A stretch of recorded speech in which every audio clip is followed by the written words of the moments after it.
Hi guys. അപ്പോൾ ഞാനിന്ന് ഒരു ഹെയർ കെയർ വീഡിയോ ചെയ്യാമെന്ന് വിചാരിച്ചിട്ടാട്ടോ വന്നത്.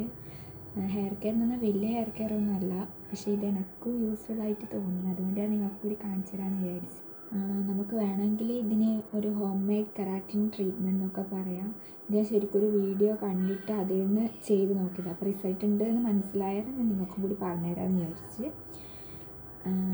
അപ്പോൾ നമുക്ക് വീഡിയോയിലേക്ക് പോവാം. ആദ്യം നമുക്ക് ഒരു സ്പൂണ് ഫ്ലാക്സ് സീഡാണ് വേണ്ടത്. അത് കഴിഞ്ഞിട്ട് ഒരു സ്പൂണ് ഉലുവ വേണം, അതും എടുത്തിട്ടുണ്ട്. ഇനി നമുക്ക് ഒരു സ്പൂണ് അരിയാണ് വേണ്ടത്, ഏത് അരിയാണെങ്കിലും കുഴപ്പമില്ല. 2 കപ്പ് വെള്ളം ഒഴിച്ചു കൊടുക്കണം. ഞാൻ അതിൽ കൊള്ളാത്തതുകൊണ്ട് കുറച്ച് വലിയ പാത്രം എടുത്തതാണ്. അത് കഴിഞ്ഞിട്ട് നമുക്കിതൊന്ന് സ്റ്റൗവിൽ വെച്ചിട്ട് നല്ലോണം ഒന്ന് തിളപ്പിക്കണം. തിളച്ച് വന്നിട്ട് കുറച്ച് വെള്ളം അതിൻ്റെ അകത്തുള്ളത് വറ്റിക്കഴിഞ്ഞാൽ കുറച്ച് തിക്ക് കൺസിസ്റ്റൻസിൽ നമുക്ക് കിട്ടും. നമുക്ക് സ്പൂണിൽ തന്നെ ഇങ്ങനെ എടുത്ത് നോക്കുമ്പോൾ മനസ്സിലാവും. അപ്പോൾ നമുക്ക് സ്റ്റൗ ഓഫ് ചെയ്താൽ മതി. ഇടയ്ക്ക് ഇങ്ങനെ ഇളക്കി കൊടുക്കണം കേട്ടോ, അല്ലെങ്കിൽ അത് അടിയിൽ പിടിച്ച് പോകും. അതുകൊണ്ട് ഇടയ്ക്ക് നമുക്കൊന്നിങ്ങനെ ഇളക്കി കൊടുക്കാം. അപ്പോൾ നമുക്ക് ആ തിക്ക് കൺസിസ്റ്റൻസി കിട്ടിയിട്ടുണ്ട്. ഇനി നമുക്ക് സ്റ്റൗ ഓഫ് ചെയ്യാം. ഏകദേശം പരിപാടിയൊക്കെ കഴിഞ്ഞിട്ടുണ്ട്. ഇനി ഇത് നമുക്കൊന്ന് ചൂടാറണം. അതിൻ്റെ ഇടയ്ക്ക് ഞാനതൊന്ന് അരിച്ചെടുത്ത്, നമുക്ക് അരിച്ചെടുത്തിട്ട് ചൂടാറിക്കഴിഞ്ഞാൽ ഇത് ഈ കൺസിസ്റ്റൻസി കിട്ടും.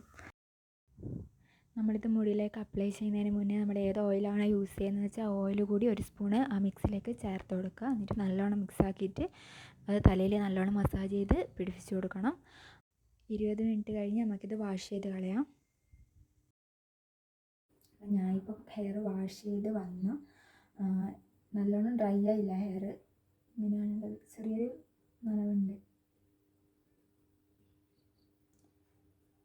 ചേഞ്ച് മനസ്സിലാവുന്നുണ്ടോ എന്നറിയില്ല.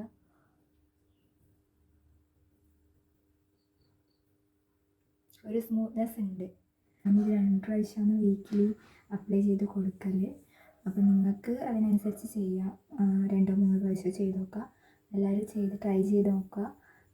എനിക്ക് റിസൾട്ട് കിട്ടിയത് കൊണ്ടാണ് ഞാൻ നിങ്ങളുടെ അടുത്ത് ഷെയർ ചെയ്തത്. നമുക്ക് അടുത്ത വീഡിയോയിൽ കാണാം. Tata bye bye. സബ്സ്ക്രൈബ് ചെയ്യുക, സപ്പോർട്ട് ചെയ്യുക. ടാറ്റ.